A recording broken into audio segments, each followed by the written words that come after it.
जगन्मातर्मातस्तव चरणसेवा न रचिता न वा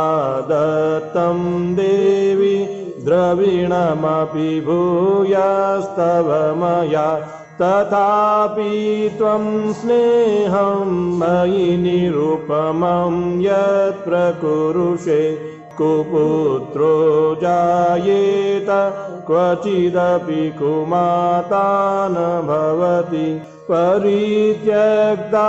देवा विविधविधसेवा कुलतया मया पञ्चाशीते रधिकमपनीते तु वयसि इदानीं चेन्मातस्तव यदि कृपानापि भविता निरालम्बो लम्बो